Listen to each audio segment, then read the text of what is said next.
Good morning, church family. I miss you guys. I know I say that every time. But it's true. I cannot wait till we can do worship together.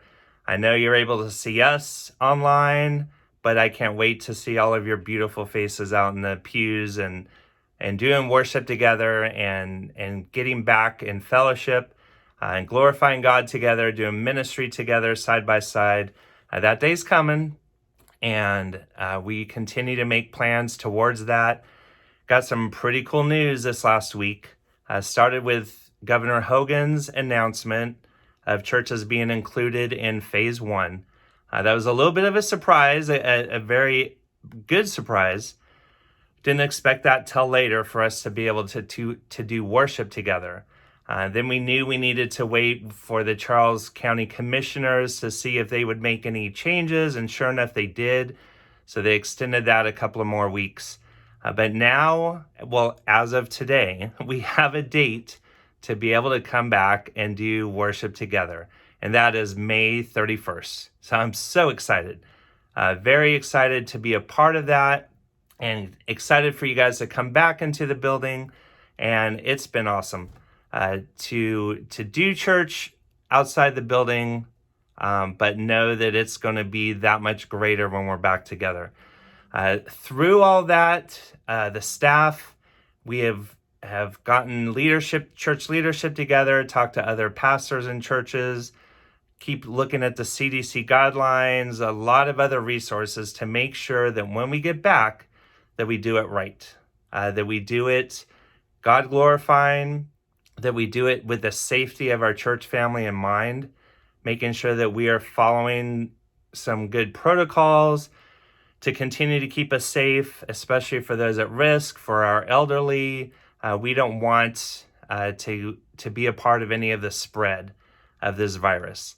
And so we are working on our protocols and some guidelines for what that looks like. And a little sneak preview, that 31st, I know for sure that we will need to continue social distancing. So at least that 6 foot in between family groups. So you don't need to be separated as husband and wife by 6 feet. But if you come as a family, we have plans in the sanctuary for your family to sit together 6 feet apart, another family, so that we're all spread out. And part of that is figuring out, do we need to add a third service? What does that look like? And I'll end with a video on this, but we are going to send out a survey asking you for a response of your comfort level. How did your family feel coming back to 31st?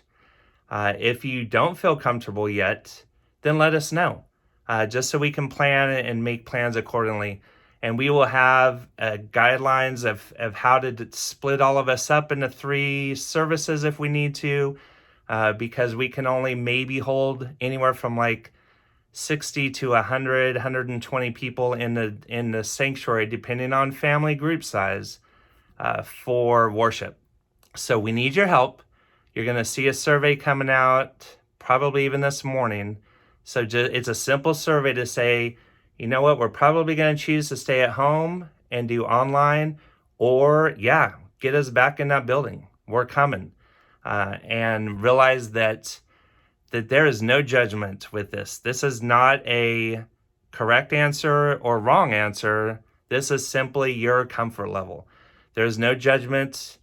We understand with age, concerns, high risk. My own wife is at a high risk and won't be coming for a while. Know that as a family unit, all your children are going to be with you during worship.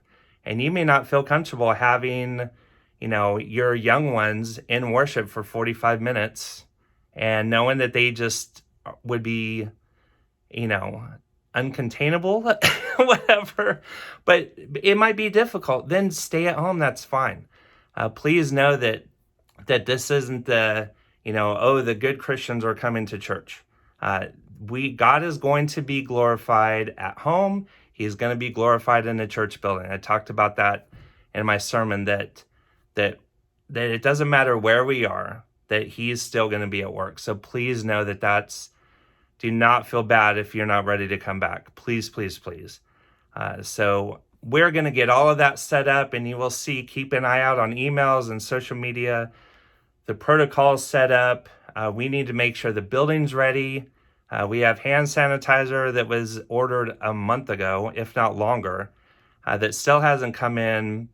Different pieces that we need to be together, to do this correctly, to do this right, so that we feel safe. And that's our primary concern, is that we want to make sure that our church family is safe as we worship God. We have that right to worship God, and we want to honor God and glorify Him and keep our family safe. So that's the plans, but I'm so excited that this is just a couple of weeks out, that we don't have to wait into July or August.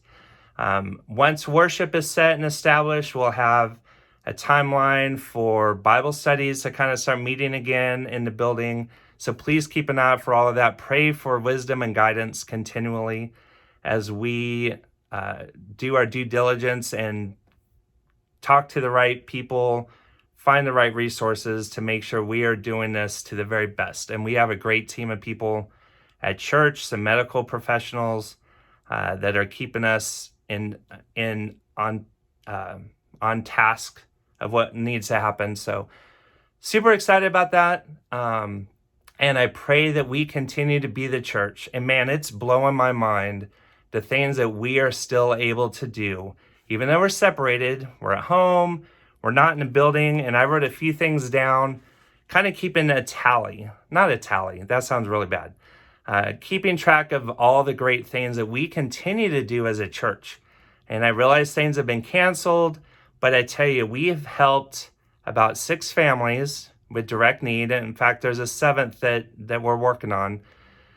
We were not able to go to Guatemala in March. We had to cancel the trip in June, but we still sent funds for food packs. And I say packs, I mean, this is like a week's worth of food for families.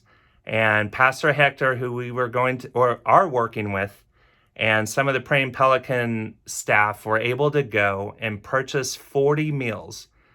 40 families were able to receive food that will last them days, if not more than a week worth of food. And we got some pictures of that. That was awesome. We were supposed to go to Boston for a mission trip. And again, this church got hit with people out of work and some of the virus in their area, and is reaching out to their community with a food pantry and free food out that they're handing out outside their church. We sent money to them, knowing that we couldn't be there, but we wanted to continue to support. So we're helping people in Boston. We have reached out to our nursing homes. We are targeting, we did 6 the first time. We're looking at 8 nursing homes, to the staff, to thank them for what they're doing. We did the blood drive for the Red Cross for the continued physical need of our community for blood. We are continuing to seek out some other ministries. There's another one I'm about to send out called Our Place, where your family might be able to put together a meal and serve the meal to our homeless population that meet at a location, or a Sunday school class, a group of you, whatever. Keep an eye out for that. So I just love you guys. I love our church. I love what we continue to do in the midst of this lockdown, that we are still fully engaged, that we are seeking after God's will for our life, seeking after God's will for our church. Pray that you continue to pray about that. I would like maybe a season of prayer soon for us to spend some days really praying and seeking God's will for what our church can continue to do as we come out of this crisis, and what we can do going ahead. So love you guys. I'm praying for you. I miss you, and look forward to seeing you again. And I will talk to you later. Bye.